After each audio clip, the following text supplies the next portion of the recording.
What's up guys, Mopar here, and today I'm going to quickly run through my Magicka PvP Templar build, and the skills I run, and the champion points I have.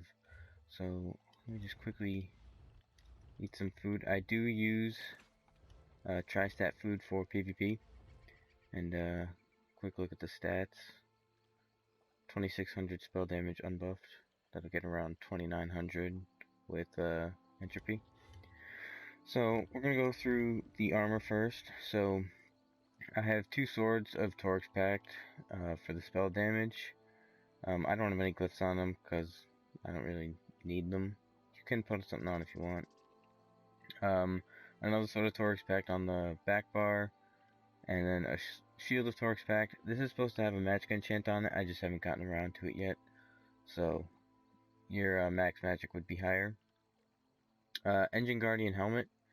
I happen to get light divines, so I use it. I use the Engine Guardian set for sustain because as a Templar, it's difficult to have high recovery and a lot of damage.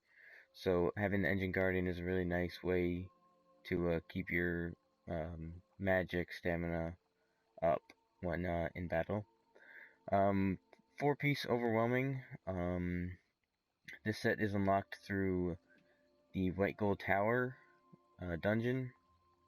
2 pieces is max magic, 3 and 4 spell damage. You don't really need the 5-piece. I mean, it would be a small boost to DPS, but nothing too crazy. I managed to get the chest, the waist, divines, and then hands reinforced, and then the shoes infused. I'm also running Torugs Pact breeches. That's so I can get the 3-piece for maximum health, because having the extra health is actually really nice as a Templar. So having this along with these on both bars means that you will always have that extra health, as well as the spell damage, because you have the 2-piece anyways. If you wanted to, you could swap out Sword and Shield for Destro Staff of Torugs Pact. You still get that spell damage, you just lose about 1000 health. Jewelry, 3-piece willpower for the max magic and spell damage. I have healthy because 1, getting arcane is extremely difficult, and 2, it's also really nice having that extra health. So it's not actually a hindrance because the Engine Guardian will help keep the magic up. So I think it's, okay not to have arcane. If you can get arcane, great. If you can't, don't worry about it. So for the skills, this is going to be the dual wield bar, which is your main damage bar. So Repentance, which boosts all your recoveries by 10%, and also a great way to manage your stamina, as well as heal allies quickly with a free heal, as well as give them stamina.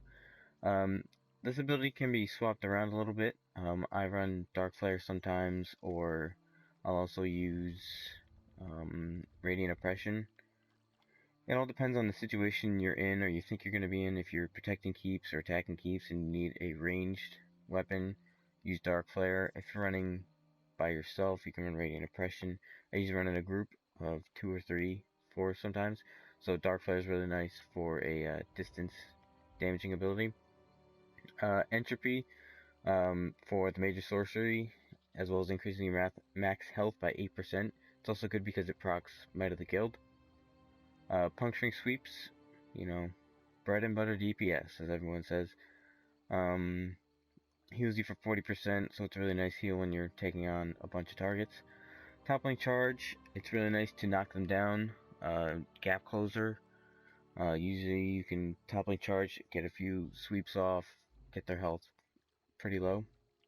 Ice Comet, you can swap it out for the extra ultimate morph, but I believe this one does more damage, so I went with it, and it's also got a snare, so extremely nice to have, but either morph is valuable. So on the back bar, which is your healing bar and buff bar, I run Chill and Focus, which is almost a must-have for PvP, because you gain 5,000 physical and spell resistance, which is extremely important.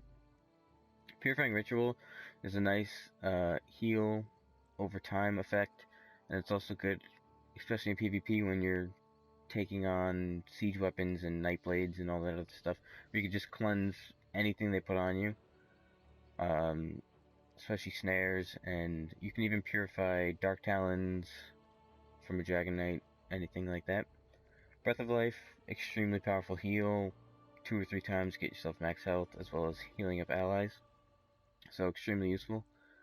Javelin, this ability can be swapped around, but I like to run it because if I got a Nightblade on me who keeps teleporting, attacking me, teleport strike, and then fearing me, and then, you know, it can get really annoying. So if you can block the first one and then you can hit him with the Javelin, really nice way to just get him off your back. Radiant Ward can also be swapped. You can use Total Dark, you can use Radiant Ward, Harness Magicka, or if you have it, you can also put on Magicka Detonation. Really nice ability to use. I just don't have it yet. Solar Prison for the group play. 11,000 magic damage and knocking everyone down. Extremely useful when taking on multiple targets. So must have for group play. If you're not playing in a group, you can run Dawnbreaker or Remembrance for some extra survivability. Just pop this and you'll be healed up. So that's really nice to have. So into the champion points, I have 400 champion points exactly at this time. So in the tower, I have 25 in the magician to reduce cost of spells, extremely important as being a magic user. 19 points in the Magicka recovery because my recovery is pretty low for a magic user, so it's nice to have some points into that. As well as some points in the stamina recovery because, you know, dodge rolling, breaking free, you're going to need a lot of stamina. So pair this with repentance and it can work out really well.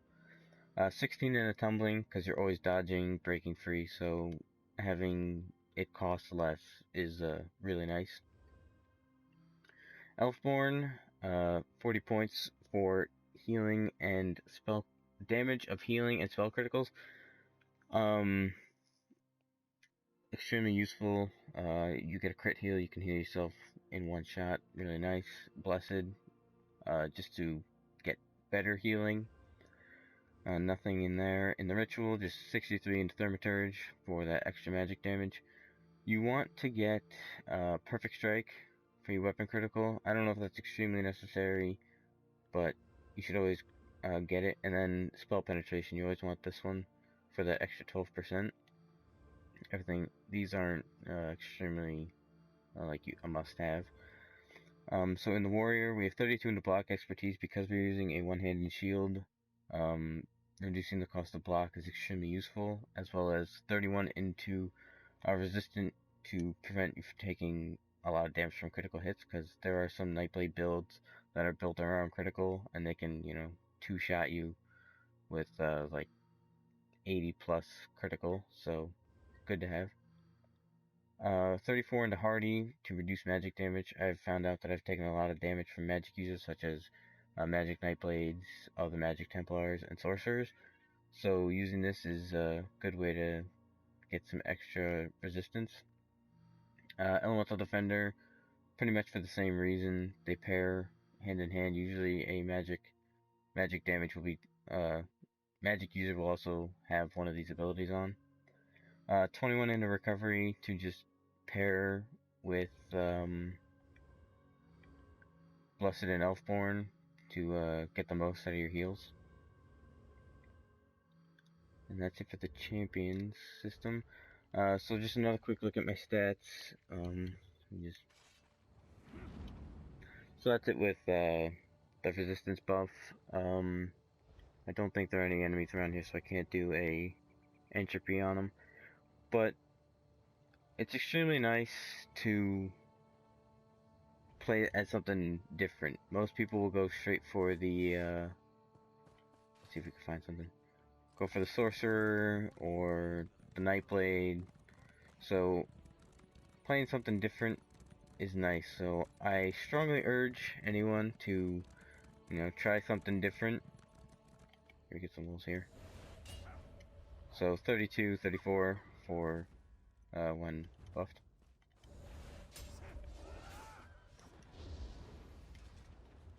So I would always recommend using something different.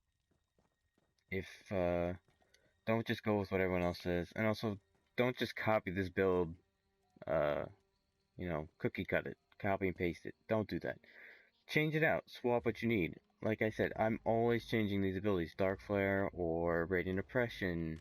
I want to do Radiant Ward or Total Dark. Swap out stuff, see what works for you, see what fits your playstyle. This took a long time of figuring it out. So just just get what gear you think you'd need. You can, you know, get a group together, discuss it, talk about what you think would be best to get the most out of your character, and then get a group of friends and just farm the gear, craft it if you can, farm the helmet if you need to. You can also, you know, swap it for Magicka if you find that you have, a lot of, recovery and you're not running into magic problems and you just want to get more spell damage. Use 2 Magicka or 1 Magicka and 1 blood spawn.